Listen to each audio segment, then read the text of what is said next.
How often do you lie to yourself?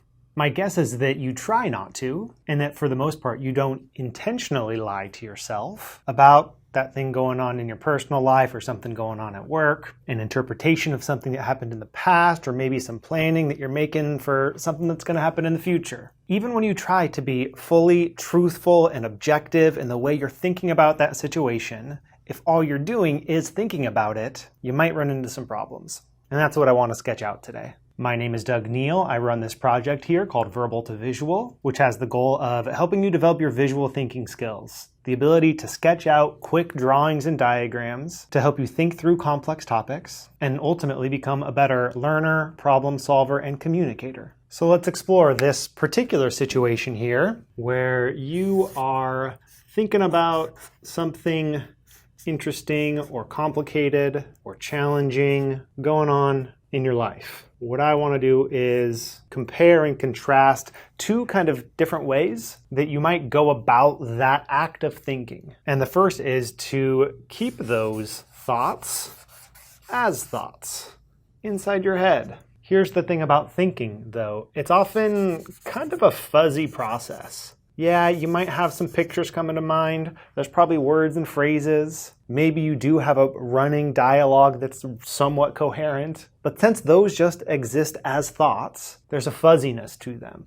There's ambiguity to them. It's easy for you to think you understand what's going on, to have the feeling that you've got a clear picture in your mind, when in reality, that picture is actually pretty darn fuzzy and perhaps not that helpful.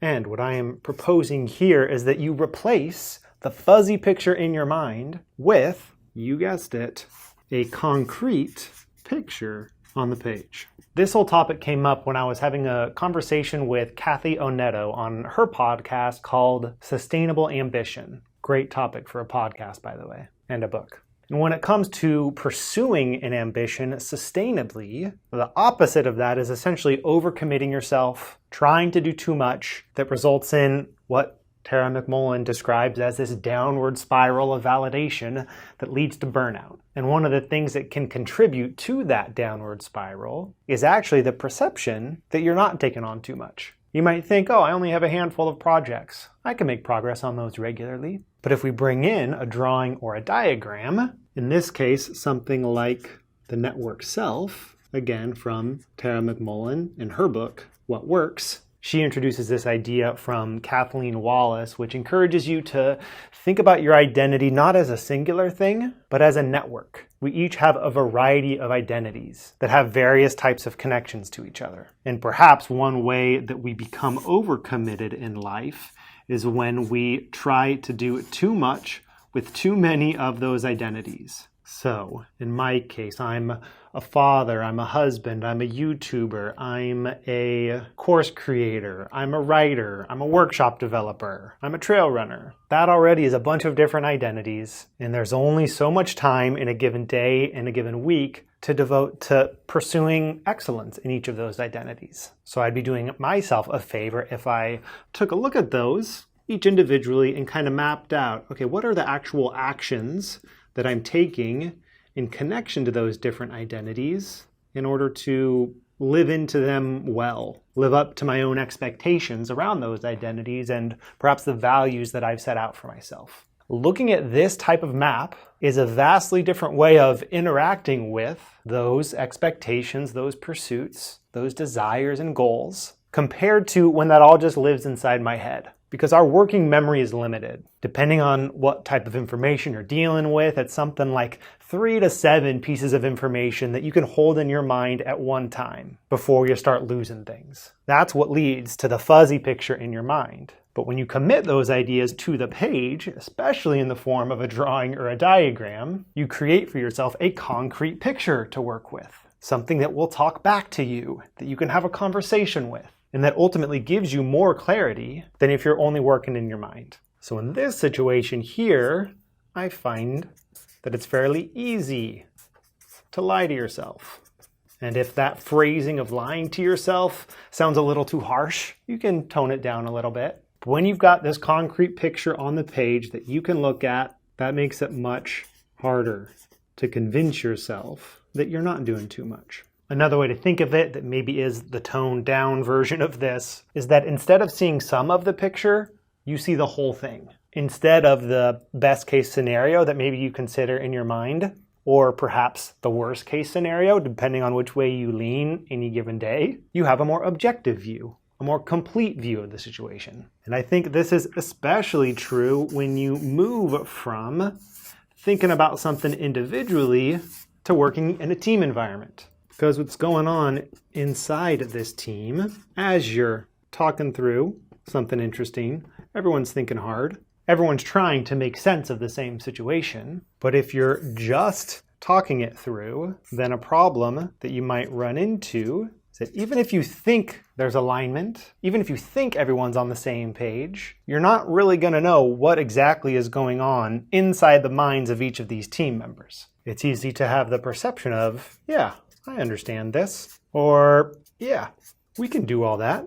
There's a potential here for a false sense of confidence, a false sense of alignment, because you're relying on fuzzy pictures in each individual head here. But if, as a team, you create this visual artifact that you can reference, you remove a whole lot of that ambiguity. You allow for this situation where people can see, oh, I understand this part of what you just sketched out, but not this part over here. Maybe you replace the individualist network self-diagram with the organization and all of the variety of initiatives that you're maybe taking on right now, the actions that you're trying to move forward with each of those, perhaps even who's in charge of each of those actions, as a way of mapping out your organization strategy, for example. That gives any individual team member the opportunity to point to a part of that picture and either say, yes, I get that, I see it now, or actually, I disagree with this. I think it looks like this instead. Or I think there are these other angles that we need to capture and explore here. That's hard to do. That's hard to keep track of if it's all just happening in your minds. And that might also help you to realize that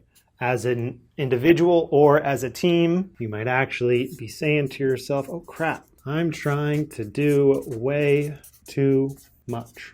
I'm overcommitted. So I better pull it back a little bit, reprioritize, and chart a path forward. That's something that you always have the opportunity to do as an individual and when working on a team. So I encourage you to do this for yourself, to replace the fuzzy picture in your mind with a concrete picture on the page. And I encourage you to bring it into a team environment as well, because I think you'll find that it will have a pretty big impact on your communication and your collaboration. If you'd like some support in this realm, I've actually just launched a new team training program called Sketch Strategy. I want to help your team develop a culture of low-stakes sketching as a pathway to high-stakes results. I want to help every member of your team develop their basic visual thinking skills and get comfortable using them in a work environment, whether they're working one-on-one with someone or in a whole team setting. You can learn more about that program at verbaltovisual.com. My name is Doug Neill. Thank you so much for watching. I hope that this video gave you a little bit more of a reason to sketch things out, and maybe more importantly, just help you to recognize when you were relying on this fuzzy picture, when what you actually need is a concrete one. Your drawings and your diagrams don't have to be fancy. They don't have to look good. They just have to help you think. Thanks for watching. We'll see you again soon.